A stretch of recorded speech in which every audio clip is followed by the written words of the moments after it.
एक दिन गौतम बुद्ध और उनके शिष्य एक नदी के किनारे बैठे थे। शिष्य ने पूछा, गुरु, इस नदी की तरह जीवन कैसे बहता है? बुद्ध ने मुस्कुराते हुए कहा, इस नदी को ध्यान से देखो। शिष्य ने देखा कि नदी शांत थी, लेकिन अचानक उसमें एक बड़ा भंवर आने लगा। शिष्य घबरा गया और सोचने लगा कि क्या वह भंवर नदी को खत्म कर देगा। तभी बुद्ध बोले, क्या तुमने देखा? भंवर आया और चला गया, लेकिन नदी फिर से शांत हो गई। जीवन भी ऐसा ही है, तूफान आते हैं, लेकिन हमें शांत रहना है।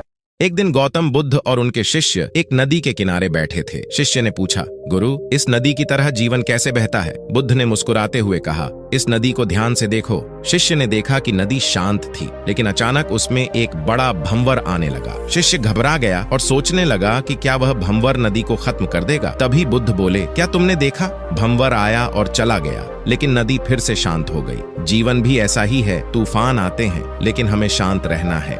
एक दिन गौतम बुद्ध और उनके शिष्य एक नदी के किनारे बैठे थे। शिष्य ने पूछा, गुरु, इस नदी की तरह जीवन कैसे बहता है? बुद्ध ने मुस्कुराते हुए कहा, इस नदी को ध्यान से देखो। शिष्य ने देखा कि नदी शांत थी, लेकिन अचानक उसमें एक बड़ा भंवर आने लगा। शिष्य घबरा गया और सोचने लगा कि क्या वह भंवर नदी को खत्म कर देगा। तभी बुद्ध बोले, क्या तुमने देखा? भंवर आया और चला गया, लेकिन नदी फिर से शांत हो गई। जीवन भी ऐसा ही है, तूफान आते हैं, लेकिन हमें शांत रहना है।